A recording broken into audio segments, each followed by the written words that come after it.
Tu sais ce qui bloque 90% des gens là dehors? Ce n'est pas le manque d'argent, mais alors c'est ce qu'ils pensent de l'argent. Avant que tu ne commences à me bombarder avec toutes tes questions, laisse-moi d'abord le temps de tout expliquer. Salut toi, oui toi qui regardes cette vidéo en te disant, bah si j'avais plus d'argent, peut-être la vie serait plus simple de mon côté. En fait, ce n'est pas du tout vrai. Je vais être honnête avec toi, hein. Pendant longtemps aussi, moi je pensais également comme ça. Pour moi, c'était argent égale bonheur, pas d'argent égale malheur, point final. Mais en vrai, je me suis rendu compte que le mal était plus profond que ça.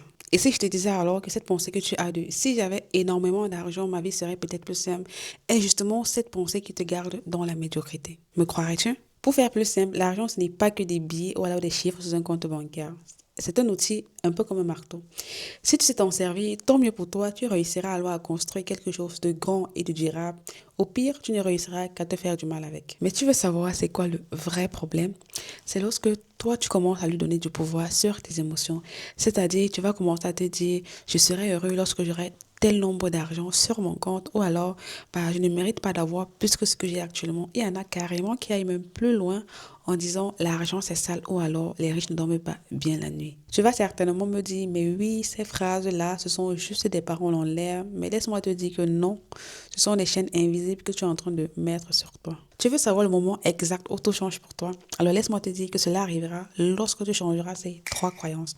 La première croyance qui est répartie un peu de partout, celle que beaucoup utilisent, c'est l'argent se gagne en travaillant dur. Moi, je dis non, l'argent vient à toi lorsque tu crées de la valeur. Je t'explique. Tu peux travailler 12 heures par jour d'affilée avec une pause maximale d'1h30 ou alors prendre 4 heures de ton temps, créer du contenu qui aidera 1000 voire plus de 1000 personnes. On est tous d'accord que le résultat ne sera pas le même. La deuxième croyance pour ma part qui est ancrée en beaucoup de personnes, c'est le fait de dire je dois dépenser tout pour être heureux. Attention, je ne dis pas ici de ne pas dépenser ou alors de ne pas se faire plaisir, mais je tire la sonnette d'alarme en disant de choisir où chaque euro que tu dépenses va. Alors, il faut savoir que garder l'argent, ce n'est pas se priver, mais c'est de commencer à choisir son futur. J'irai plus loin en disant ceci, si tu veux commencer à hacker ton futur, comme le dit généralement le grand frère Frank Lowy, alors commence petit, c'est-à-dire commence à mettre quelque chose de côté. Alors la troisième croyance, c'est pour ceux qui pensent que l'argent résout tous les problèmes. Personnellement, je ne suis pas d'accord avec cette croyance. Je suis de celles qui pensent que l'argent amplifie la personne que tu es déjà. C'est-à-dire, s'il y avait 500 euros, tu as du mal à assurer tes fins de mois ou alors tu paniques avec cette somme-là. Je ne pense pas que même si aujourd'hui on te donne 10 000 euros ou alors 1 million d'euros, tu réussiras à tenir bon. Je veux tout simplement te faire comprendre que l'argent ne comble pas tes failles, mais elle les révèle plus. Écoute un truc, hein. Changer ta perception de l'argent ne veut pas forcément dire que tu deviendras riche du jour au lendemain.